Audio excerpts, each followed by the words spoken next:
welcome to Cheese Hangouts. Thank you for taking the time to joining us. Well, my name is Kim Bremmer. I am from Loyal, Wisconsin, which is middle of the state. Clark County has 66,000 dairy cows and 32,000 people. It's 2 to 1 cows to people in my county. So it's a rural place in Wisconsin where there's a lot of dairy, and we're also the cheese heads in Wisconsin. Over 90% of all the milk that comes from my state makes cheese. So I am at ACS today. Okay, so this is your first conference, right? This is my first My husband conference. tells me that you were a presenter. Tell us what you I talked was. about. So I was part of a panel where we were talking about the fact that large farms can produce quality milk. And really what we wanted to get to the root of was how important it is that when you have questions about how food is grown and raised, that you ask farmers. Because there's so much misinformation and fear marketing out there today that the voice of farmers and ranchers gets lost in all the noise. And it's so important in the marketplace today that when we have questions, we get them answered by the source, and that doesn't always happen. And actually, 2 of the farmers on our panel come from larger farms, and we thought that that was an important place to start, just because there's a lot of rhetoric around large farms being bad. So it was a snapshot and a little peek into their everyday lives and their farms and their families, and just to show that there is no one way, one size fits all way to farm. Well, I hear that you started your career as a dairy nutritionist. I was. And are you still doing that? I am not. For 15 years, I was a ruminant nutritionist, so cows, 4 compartments to their stomach. And I worked on small farms, large farms, organic farms, conventional farms, and, cows eat better than people, hands down. Every day I wish I had a meat. And I loved it, and I loved working with farmers. I think they're the best humans on the planet, and there's not many of them.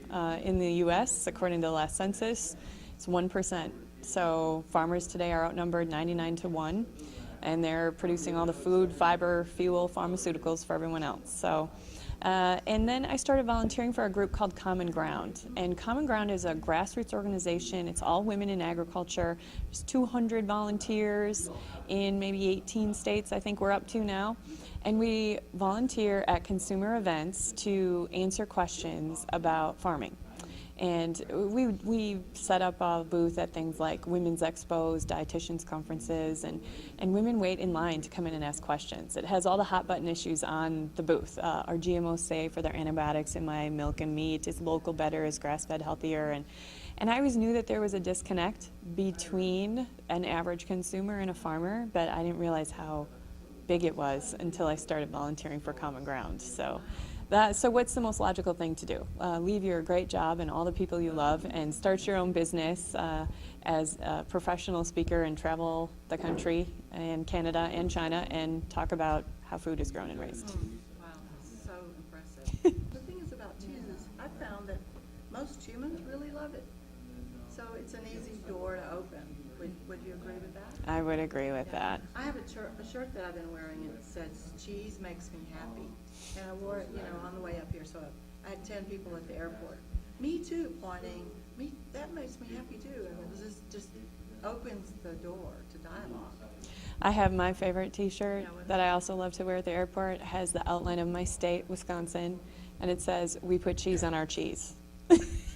I love it. And it makes everyone laugh. That's great. They're looking at it and laughing. Yes, but it's a great example of how food connects us all.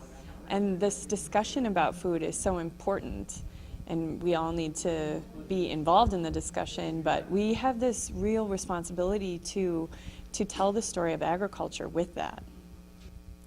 Well, I look forward to seeing you in Richmond. I hope you'll be back. We will see.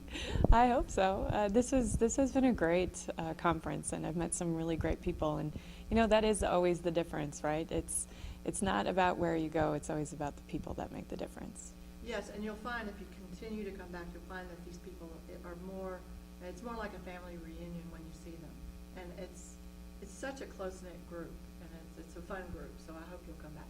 Well, thank you. Let's keep the conversation growing. Yes, absolutely.